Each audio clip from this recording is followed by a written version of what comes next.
ప్రభు పేరిట అందరికీ వందనాలండి. ఎలా ఉన్నారు? అందరూ బాగున్నారా? దేవుడు మరి యొక్క దినాన్ని మనకు అనుగ్రహించినందుకే ముందుగా దేవాదేవునికి కృతజ్ఞతాస్తుతులు స్తోత్రాలు చెల్లించుకుందాం. ఈరోజు ఆయన పరిశుద్ధ వాక్యాన్ని మనం ధ్యానించుకునే ముందు తల్ల వంచండి, ప్రార్థన చేసుకుందాం. మహాగరుడ మహోన్నతుడ తండ్రి, ఇంతవరకు కాచి కాపాడి కృప చూపినందుకే కృతజ్ఞతలు తండ్రి. వాక్యం ద్వారా ప్రతి ఒక్కరితో మీరు మాట్లాడి నడిపించమని అలనేసుకృష్ణంలో నడిపించినాను తండ్రి. ఆమేన్. ప్రసంగి గ్రంథము 5వ అధ్యాయము 19వ వచనం అండి. ప్రసంగి గ్రంథము 5వ అధ్యాయము 19వ వచనము మనం ధ్యానించుకుందాం. మరియు దేవుడు ఒకనికి ధనధాన్య సమృద్ధి ఇచ్చి దాని యందు తన భాగము అనుభవించుటకును అన్నపానములు పుచ్చుకుంటకును తన కష్టార్జితమందు సంతోషించుటకును వీలు కలుగజేసిన ఏడల అతనికి ఆ స్థితి దేవుని ఆశీర్వాదం వలన కలిగిందని కొనవలను. తర్వాత వచనం కూడా మనం చేద్దామండి. అట్టి వానికి దేవుడు హృదయానందము దయచేసి ఉన్నాడు గనుక అతడు తన ఆయుష్కాల దినములను జ్ఞాపకము చేసుకొనుడు. ఇక్కడ ఒక వ్యక్తికి దేవుడు ధనధాన్య సమృద్ధిని ఇచ్చి సంతోషించడానికి, దేవుడు తనకి ఇచ్చిన భాగాన్ని అనుభవించడానికి, అన్నపానములు పుచ్చుకొంటకు తన కష్టార్జితాన్ని సంతోషించుట అంటే కష్టపడుతున్న వ్యక్తి తన కష్టార్జితాన్ని సంతోషంగా అనుభవిస్తున్నారండి. చాలామంది అనుభవించేవారు లేరు. అయితే నీ కష్టార్జితాన్ని నీవు అనుభవిస్తున్నావు అంటే అది దేవుని ఆశీర్వాదం వల్లనే నీ స్థితిని తెలుసుకొని దేవుని స్తుతించాలండి. స్తుతించే వ్యక్తులుగా మనం ఉండాలి. అట్టి స్థితి దేవుడు వలన కలిగిందని అనుకోవాలండి. ఒకవేళ నీ స్థితి ఎంత సంపాదించినా చిల్లు సంచిలో వేసినట్టు ఉంది అంటే దేవుని దగ్గర మీరు అడగండి. అడిగినప్పుడు దేవుడు మీకు మీ యొక్క రాబడి అంతటినీ దీవిస్తాడండి. ఆయన దీవిస్తే అది అన్నిటికీ దీవెన.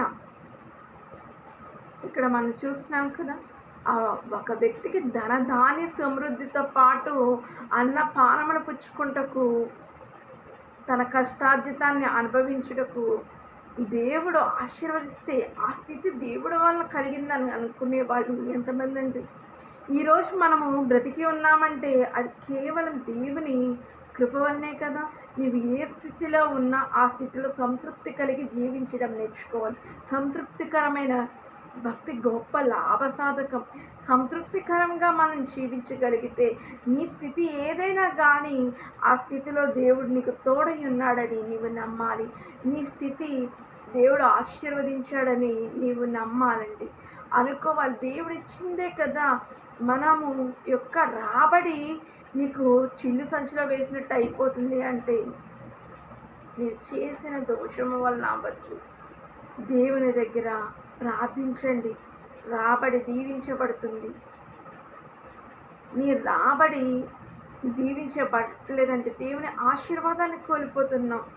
దేవుడు ఆశీర్వదించాలనుకుంటే ఆ ఆశీర్వాదాన్ని కోల్పోయి మనము దూరంగా పారిపోతున్నాం. చాలామంది దేవుడు ఇస్తున్నాడు, ఆ ఆశీర్వాదాన్ని కోల్పోవడమే కాదు ఆ యొక్క ధనధాన్య సమృద్ధిని వృధా చేసేవారముగా ఉంటున్నామండి. దేవుడు ఇచ్చిన ప్రతిదీ కూడా దేవునికి వాడడం కూడా ప్రాముఖ్యం. దేవుడు ఇచ్చిన దానిలో మనము లేని వారికి కొంత ఇమ్మని అడుగుతున్నాడు ఆయన. ఎవరైనా ఆకలిగా ఉంది అంటే వారికి ఆహారం పెట్టండి. అన్న వస్త్రములు లేని వారికి వస్త్రాలు ఇవ్వండి. అలా చేస్తే, వారికి చేస్తే, వారిలో ఒకరికి చేస్తే నాకు చేసినట్టని దేవుని వాక్యం సెలవిస్తుంది. మరి నీ స్థితి ఏదైనా ఆ స్థితిలో దేవుని స్తుతించే వ్యక్తిగా ఉన్నావా? కష్టం వచ్చినా, నష్టం వచ్చినా, సంతోషం వచ్చినా ఆ స్థితి దేవుని వల్ల కలిగినది.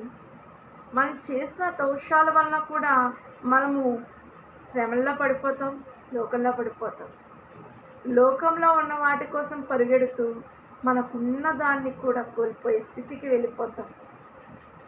ఎందుకండి దేవుడు ఇచ్చిన దాన్ని విడిచిపెట్టి ఇంకా ఏదో కావాలి, ఇంకా ఏదో కావాలంటూ పరితపిస్తూ ఉన్నదాన్ని కోల్పోయి లేని దానికి ఆరాటపడుతూ జీవితంలో ఎటువంటి సంతృప్తి లేక నీ స్థితిని కోల్పోయే విధంగా ఉండకండి. మన స్థితి. దేవుడు ఇచ్చిందని అనుకోవాలి. ఆయన ఇచ్చాడు కాబట్టే ఈరోజు ఆహారం తింటున్నాము, ఇలా ఉన్నవారంగా ఉన్నాం. ఎవరు కూడా దేవుని కలిగిన వారు బీదవారు కాదండి. దేవుని కలిగి ఉన్న వారే నిత్య ధనవంతులండి. ఆయన మనకి తినడానికి ఆహారము, అలాగే మన కష్టార్జితాన్ని అనుభవించే శక్తిని అన్నీ ఇచ్చినప్పుడు నీకు దేవుడు ఏం కలుగు చేశాడంటండి, హృదయానందం కలుగు చేశాడు.